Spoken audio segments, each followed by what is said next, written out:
Laurent Gbagbo sera donc jugé pour crime contre l'humanité, ainsi en a décidé le tribunal pénal international de La Haye. 4 chefs d'inculpation sont retenus contre l'ancien président ivoirien: meurtre, tentative de meurtre, viol et persécution. C'est sa part de responsabilité que la justice souhaite établir dans les violences qui ont suivi les élections présidentielles de novembre 2010 et causé, selon l'ONU, la mort de plus de 3000 personnes. Après 10 ans de pouvoir, Laurent Gbagbo est finalement tombé le 11 avril 2011. Les forces républicaines d'Alassane Ouattara, soutenues par l'ONU et par la France, le placent en état d'arrestation à l'intérieur même du palais présidentiel, où avec Simone, son épouse, et ses derniers fidèles, il s'était retranché derrière une batterie d'armes lourdes. La crise aura tout de même duré plus de 4 mois, le temps de replonger le pays dans la guerre civile, le temps que n'agissent les sanctions internationales contre lui, le temps de contester le résultat du scrutin du 30 novembre 2010. Soit 54,10% des suffrages exprimés. Le 2 décembre, la commission électorale indépendante annonce la victoire d'Alassane Ouattara avec 54,1% des voix. Résultat aussitôt invalidé par le Conseil constitutionnel, contrôlé par le président sortant. Est-ce que oui ou non les Ivoiriens m'ont élu ou bien ils ne m'ont pas élu? C'est ça la seule question. Parce que vous voyez ce que je veux dire. C'est ça qui est la seule question. La seule question qui vaut, c'est dans tel pays, est-ce que celui qui est au pouvoir, c'est celui qui est légitime? De par la démocratie, de par les institutions du pays. Est-ce que c'est celui qui est légitime? C'est ce que nous cherchons et c'est ce qu'on doit chercher pour la Côte d'Ivoire.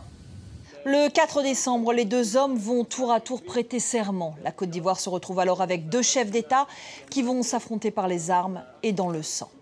Tous les pleux, Doké, Bloléquin, Douékoué, Daloa ou San Pedro, puis Yamoussoukro, les forces républicaines prennent une à une les villes du pays jusqu'à Abidjan, le 31 mars 2011.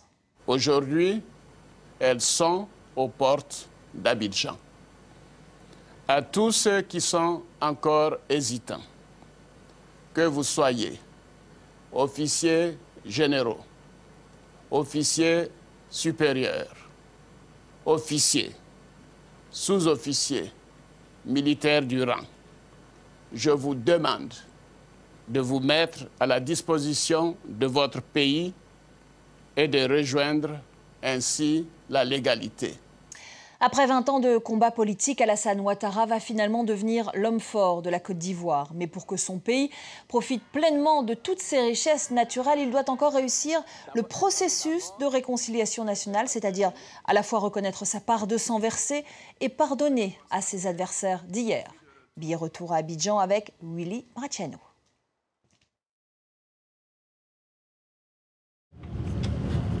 L'excitation est à son comble ce lundi matin pour ses collégiens. La plupart prennent le bateau pour la première fois, mais surtout ils vont être les premiers à voir de près le 3e pont d'Abidjan. C'est l'attraction du moment en Côte d'Ivoire. Et pour l'occasion, visite guidée avec le directeur technique adjoint du chantier. Dites-moi ce qui retient votre attention. Les pieux. C'est les pieux. Nous, dans notre cas, le pont repose sur des pieux.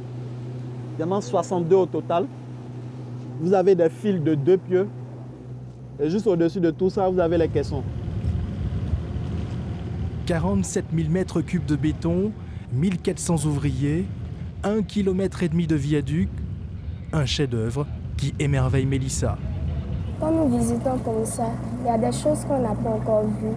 Quand on voit, je suis impressionnée par ça. Et je crois que c'est bon. Un pont à péage dont la concession a été attribuée à une société française. Il doit rallier les quartiers La Riviera et Marcory en 15 minutes, soit 1h15 de moins que le parcours actuel. Si les premiers coups de pioche ont été donnés en septembre 2011 sous la présidence d'Alassane Ouattara, le projet date de 1996 sous l'ère Bélier. C'est le premier projet qui a été relancé à la sortie de la caisse post-électorale qui s'est achevé au cours de l'année 2011. Pour les Ivoiriens, c'est un 3e pont, c'est une forte symbolique aussi, 2 ponts existants. Un 3e pont qui va porter le nom d'un ancien président de la République, M. Henri Konan Bédié, mais aussi pour l'activité économique parce que ça va dynamiser l'activité de cette ville. Coût total des travaux, plus de 200 millions d'euros. Il devrait s'achever à la fin de cette année. Ce pont reflète la politique de changement voulue par le président Ouattara dès sa prise de fonction il y a 3 ans. Abidjan, vitrine du pays, doit revêtir une nouvelle image. Comme ici à Abobo, théâtre de lourds combats pendant la crise et où l'on a voté massivement pour le pouvoir en place. Je suis fier. Ici même, il n'y avait pas de voie, c'était entièrement coupé. Nous sommes en train de voir les machines un peu partout, les travaux sont en train d'être achevés. Depuis 1 an, nous sommes en train de voir les choses évoluer. Mustapha, surnommé Moukito, est un jeune leader dans son quartier. Nous l'avions rencontré il y a 3 ans avec ses amis, en pleine crise post-électorale, sous l'arbre à palabres. Des jeunes pour la plupart diplômés mais sans emploi. L'espoir d'un avenir meilleur avec Alassane Ouattara avait poussé certains à prendre les armes pour l'installer au pouvoir. Pendant 5 ans, nous allons voir. Si Alassane n'a pas pu pendant 5 ans, mais non, il ne pourra pas rester. Ce n'est pas possible. La Côte d'Ivoire ne peut pas être le salon de quelqu'un. 3 ans après, nous les retrouvons à nouveau sous l'arbre à palabres. Ils soutiennent toujours leur champion, mais avec amertume. Je suis prêt à lui donner un second mandat. Oui. Mais je demande à ses lieutenants, je demande à ses ministres qu'ils acceptent de nous entendre quand on va vers eux. Après tous ces sacrifices-là, on veut que l'État ait un regard rétrospectif vers les plus méritants. Ce n'est pas forcément l'emploi. Ce n'est pas forcément le problème financier. Non. Mais il faut avoir de la considération. Mais aussi l'emploi. Puisque nous sommes méritants, nous avons des diplômes. Pas qu'on n'a pas de diplômes, on a des diplômes. Il y a des recrutements. Ouais. Moi, j'apprends qu'il y a des recrutements à la CIE, il y a des recrutements à la gestion, à la Pétroci. Un peu partout. Et il y a une qualification en chimie industrielle et alimentaire. Pour ne pas qu'il y ait des bombes à retardement, je pense qu'il est temps de regarder derrière. Les élections sont bientôt et puis essayer de remédier à tout cela. Des paroles qui sonnent comme une mise en garde. Pourtant, de nombreux programmes pour l'emploi financés par les bailleurs de fonds internationaux ont vu le jour. Comme les 50 millions de dollars pour l'emploi des jeunes investis par la Banque mondiale. Mais dans un pays où l'Agence pour l'emploi a enregistré plus de 80 000 nouveaux demandeurs depuis 2011, les effets ne sont pas encore visibles. Nous nous rendons à Yopougon, un quartier pro-Gbagbo. Ici, les forces pro-Ouattara se sont livrées à des pillages. Les victimes ont encore du mal à s'en remettre. Alors, quand la commission Dialogue, Vérité et Réconciliation prend ses quartiers dans la commune, les rares informés s'y pressent pour demander réparation. S'il vous plaît, ceux qui ont un 417. Oui. Nous sommes au 4e jour des premières auditions. Alors qu'elle enterrait une sœur au village, en juin 2011, Béatrice apprend que son frère, un agent de sécurité, a été tué par 9 militaires pro-Ouattara ici à Yopougon. Méfiante, c'est la première fois qu'elle ose publiquement en parler. On a peur de dire quoi que ce soit. Vous comprenez un peu? Pour un oui, pour un non, pour un oui, pour un non. Donc on reste dans notre coquille. Non, si quelqu'un me demande, bon, j'en parle. Parler aussi, ça soulage. Parler, ça soulage, sinon... Bonjour, madame. Bonjour, madame.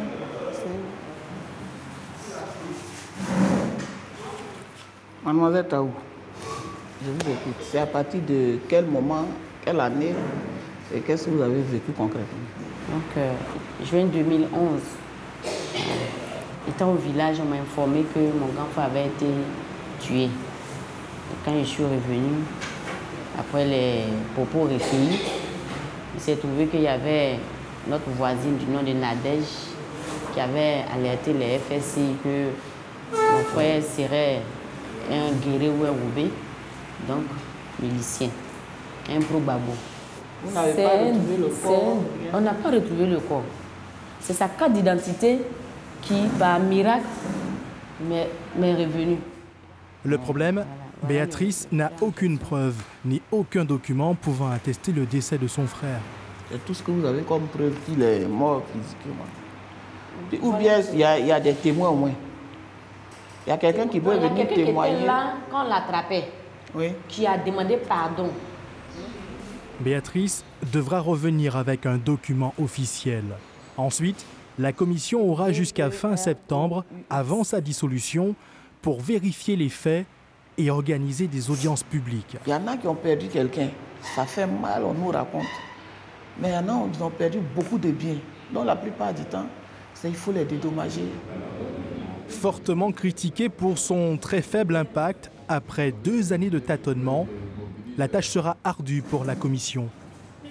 Difficile de satisfaire Béatrice et les autres familles en 3 mois, quand on sait que la crise post-électorale a fait plus de 3000 morts et 1 million de déplacés, selon l'ONU. Aujourd'hui, le calme est revenu à Abidjan, la sécurité également. On est loin de la grande vague d'attaques, de braquages et d'homicides enregistrés au dernier trimestre 2011. Symbole du renouveau sécuritaire, le CCDO, une force d'élite créée en mars 2013. À vous le réseau, parlez. Sa salle opérationnelle flambant neuve et ses dizaines de caméras qui quadrillent Abidjan. Elles sont les yeux de la police dans une ville où le danger peut venir de jour comme de nuit. Retour à Abobo, en patrouille avec le CCDO. Ah, c'est très sensible. Surtout à Abobo, c'est l'une des zones vraiment... Le taux de criminalité était vraiment très élevé, mais je pense qu'avec le boulot abattu déjà, je pense que ça va. Vous constatez ici, ça s'amuse ici. Ce samedi soir, les hommes du lieutenant Yeo semblent détendus, mais ils gardent tout de même un doigt sur la gâchette. Leur mission, lutter contre le grand banditisme, le terrorisme et assurer la sécurité de l'État. On fait aussi appel à eux pour combattre les nouvelles formes de criminalité, comme les agressions dans les taxis. Bonsoir, monsieur.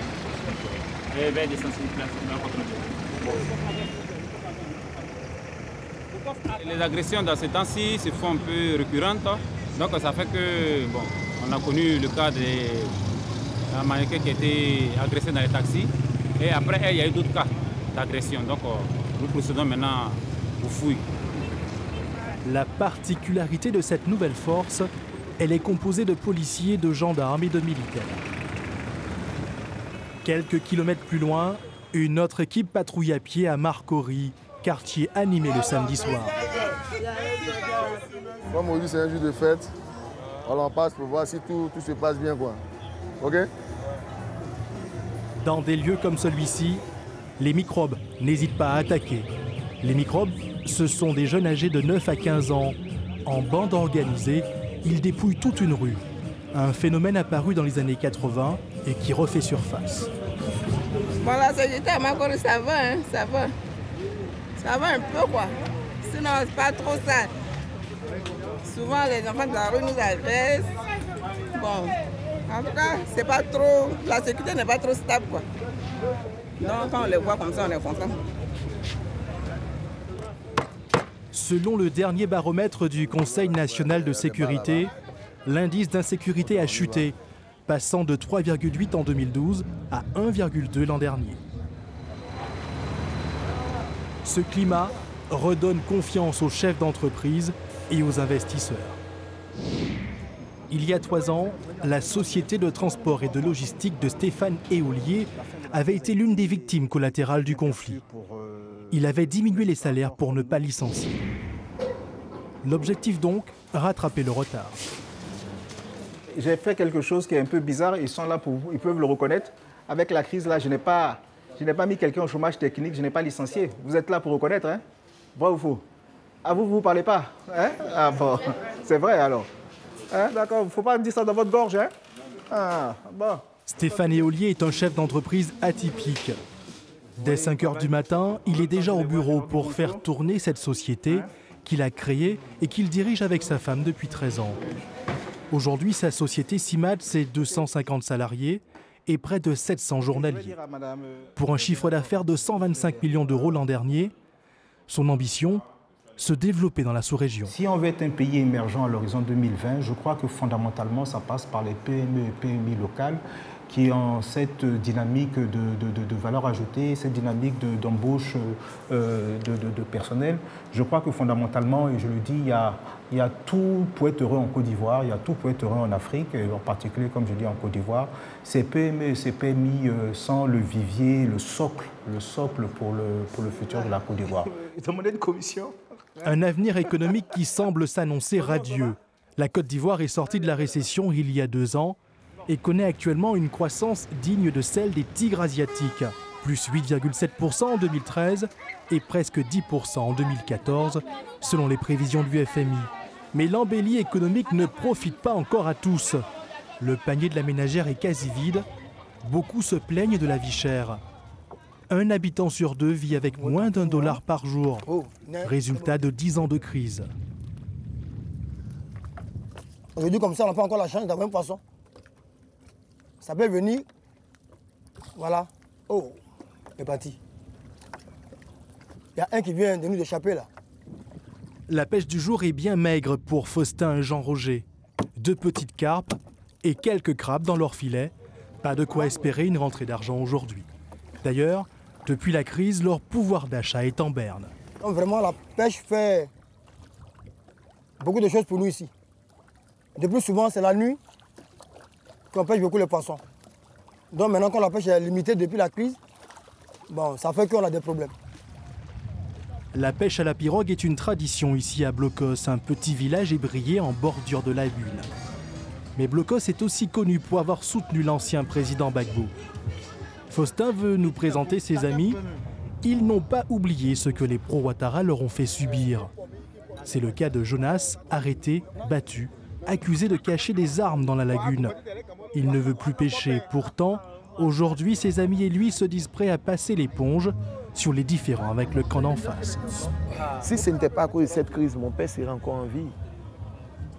Mais malgré tout ça, je me suis lancé et je suis prêt à accompagner cette caravane de réconciliation. Papa Houphouët-Boigny nous a appris le pardon, d'être tolérant. Donc pourquoi pas libérer les autres qu'on pardonne. Tout est pardonnable. Tourner la page du passé pour bâtir l'avenir. Oui, mais à condition que les prisonniers politiques soient libérés. Le président Ouattara est bien décidé à conduire son pays sur la voie de la réconciliation et de l'émergence d'ici 2020. Un pari difficile, mais pas insurmontable. Voilà, ainsi s'achève ce billet retour à Abidjan. Vous pouvez bien sûr revoir cette émission sur notre site internet france24.com. Je vous dis à très vite.